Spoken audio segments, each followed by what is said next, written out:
Hello, it's Robert Miner with Dynamic Traders Group with some trade strategies for the week beginning this Monday, December 14th, where we do a short video each week for YouTube, Twitter followers or subscribers, and our DT Traders News subscribers on our website. And this is just a brief video that we highlight a couple of markets with potential trades coming up for the week ahead, emphasizing that we're not looking to forecast, we're looking to identify trades with a high probability outcome and acceptable capital exposure because we're interested in trading, not forecasting the future. If you like what you learn here, you can apply whatever you learn to any market in any time frame. And if you like it, check out my book, High Probability Trading Strategies, or one of our DT reports where you get a trial from $19 for an entire month of all of our videos, of all of our analysis, of all of our trade strategies, updated every day on a lot more markets than we talk about here today. Okay, let's get started. The first item I want to show you is this is a chart that I've captured that includes, it's a weekly chart of just the weekly closes, and it shows the dollar and gold going back several years, back to about 2014. There's a myth out there that if there's a dollar bull market, then the gold must be in a bear market, and that they always trade opposite each other. Well, it's absolutely untrue. A lot of people believe this. It's just unbelievable, and it's how untrue it is as well. And it's so easy to verify that by just bringing up the data, just put a couple charts together. You don't have to do any math. You don't have to do any complicated algorithms. Just simply put the data up, take a look, see if it holds up or not. And by the way, I think you will find that almost every intermarket relationship that people talk about is a myth, and they're not consistent over time. So a lot of writers about the financial markets, about trading, aren't as interested in giving you good education and the truth, so to speak. They're more interested in selling you some drama. So I want you to learn to verify yourself. So here we go. We got dollar trends, dollar data for the last 6 years, gold data the last 6 years. So all we got to do is look at this data, and we can see, boy, back in 2014, around early 2014, dollar had a really sharp advance for almost a year. Gold was down. Okay, dollar got more expensive, stronger relative to the other currencies, and of course it makes gold more expensive, and the demand for gold is less. Let's go over another section here. Big sharp decline in the dollar from 2016 into 2017 or so. Consistent bear trend. Gold was just basically sideways during that time, neutral. It didn't trade opposite the trend of the dollar. It wasn't in a bull trend by any stretch of the imagination. Let's go into around the early part of 2018 and see what's happening here. Well, and we can actually look in the mid-2018. Mid-2018, gold had been up for about 6 months, or excuse me, this is the dollar. The dollar had been in a steady bull trend for about 6 months. During that period, first 6 months of time, the gold was in a bear trend. They were trading opposite each other. Then the dollar continued net bullish all the way in to this is actually March of this year, 2020. Where was gold? Wait a minute. Gold had an equally bullish trend for that same period of time. They traded right together, not opposite each other, which a lot of people think is how they're supposed to trade. It just simply isn't true. So sometimes these two trade together, sometimes they trade opposite each other, and sometimes one will be in a bull or a bear market and the other one will just be essentially flat. So there is no consistent relationship or correlation over long periods of time with the dollar and with gold. So we could have a dollar bull trend along with a gold bull trend. And by the way, that's what we're kind of looking for, potentially at least. The trade setup is indicating that we're very, very close to a low in gold, which will then result in a bull trend, probably to a new high. and we're looking for a probable low in the dollar that will then turn into a bull trend, but maybe not quite as long as the gold one. It might just be a multi-week or a couple, 3 months rally against this decline. But for at least a few months, very likely, very probable, I should say, based on the technical position of each of these, of the dollar and gold, that they will trade together.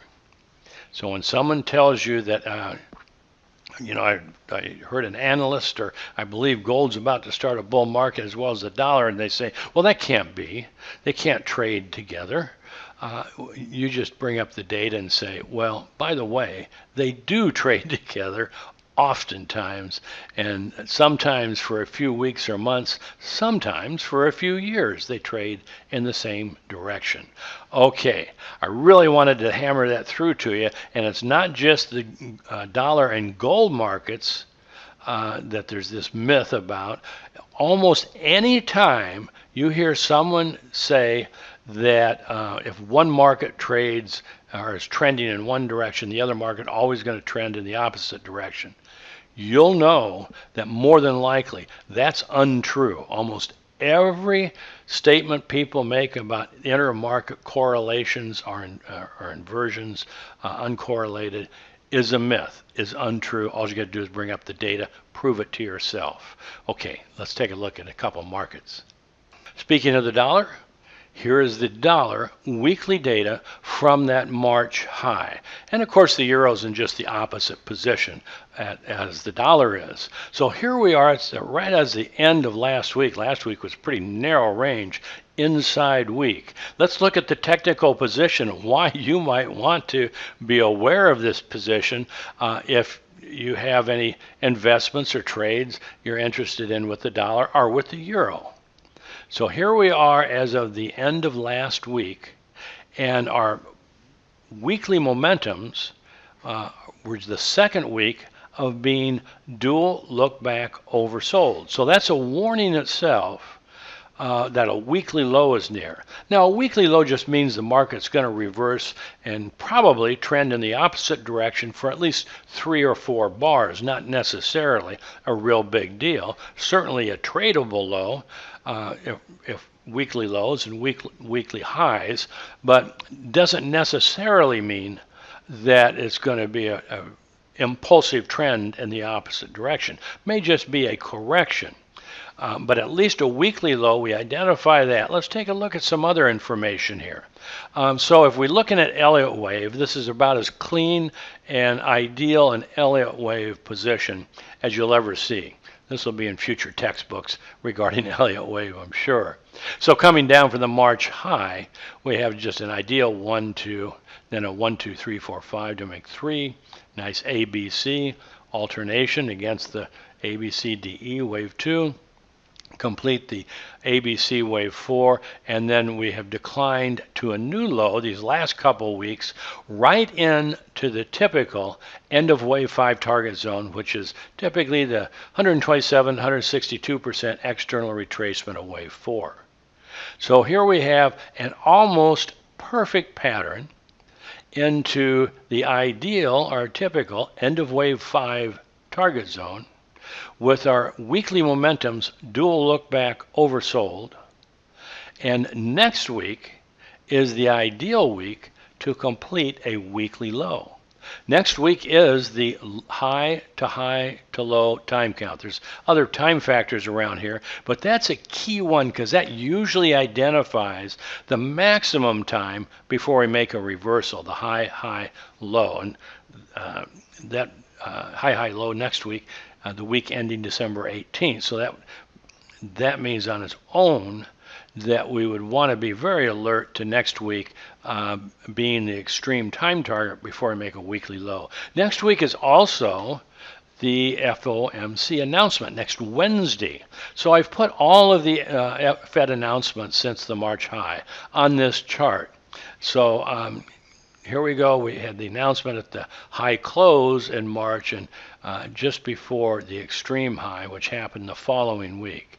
Here we had an announcement on a low, and we were just trading the opposite direction 2 weeks or so. Here's the next announcement, another lower, declining right into it, traded against that for 3 weeks. Here's the next announcement, stopped the decline, traded sideways 2 weeks. Not a huge reversal, big deal. This is kind of nowhere. Nothing really happened after this announcement. The following week we had a pop up, but we've just been sideways into it.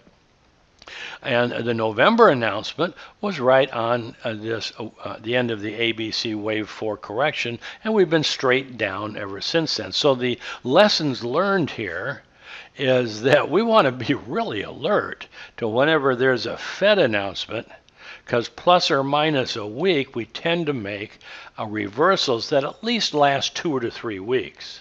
And sometimes they come at the end of higher time frame trends. So do you think that's a useful piece of information to have? So y'all ought to be out there nodding your heads, yes. This is as good as it gets. So I wanted you to be aware of it. Probable, at least weekly low, next week in the dollar, probable weekly high next week in the euro. Of course, now once we get our reversal signals, then we identify the reversal confirmation signal, which is the actual specific trade strategy on entry and protective stop loss. So when we get to that point, which will probably be just in the first few days of next week, well, we'll be able to develop those strategies, and those will be for our subscribers, needless to say. Okay, let's take a look at one more market. Before we go over the particulars with crude, is that if you're interested in gold or the stock indexes, take a listen to the video from a week ago, because everything is coming to pass almost ideally on what we had in those videos. So nothing has really changed for the stock indexes or gold, and they've had their specific trade setups. So hopefully you're taking advantage of that information. So trade setups with minimal capital exposure. So if the markets happen to move against us, we only have a small loss, sometimes even a small gain. Okay, here's crude, and crude's an important market. Crude has been net bullish from this November low, which completed just an ideal ABC correction. We've taken out the August high. That indicates, again, it confirms this correction, indicates we're in another bull section that eventually will probably be similar in time and price to what I got labeled as the wave 1 array from the April low. However, for the next, the immediate position anyway, is this past week was the second week of being dual look back overbought in the 813 momentum. So that means we're within 1 or 2 bars at the most of completing a weekly high, which should be followed by a corrective decline, not a bear trend, just a corrective decline. This past week was the ideal week to complete that weekly high, because it was the low to high. And you can see also where we've had, 5 weeks, 5 weeks, 5 weeks, 5 weeks. So given that the weekly momentums are dual look back overbought, and the time factor this past week, more than likely, if we haven't completed the high last week, we're going to complete it this coming week. So here's crude daily, and here's what to look for. Now this is the close only data on the daily data. And our fairly sensitive 8 look back momentum made a bull reversal on Friday, and that usually implies there's got 2 or 3 days sideways to up to complete this reversal, and before we make another bear reversal.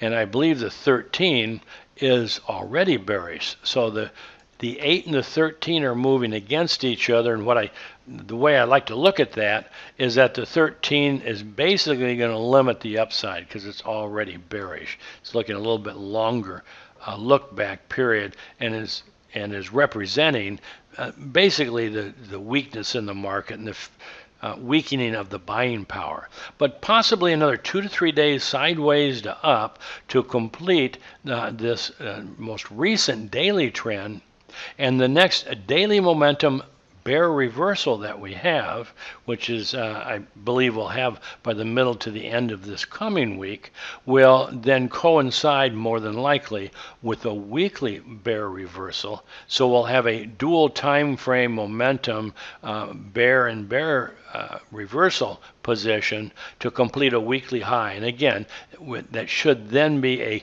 correction within the higher time frame weekly trend, be sideways to down depending on your time period, whether you would want to bring your stops or exit the market. The point is it's probably not going to start a bear trend, but we'll probably be sideways to down for at least 2 to 3 or 4 weeks following that weekly high.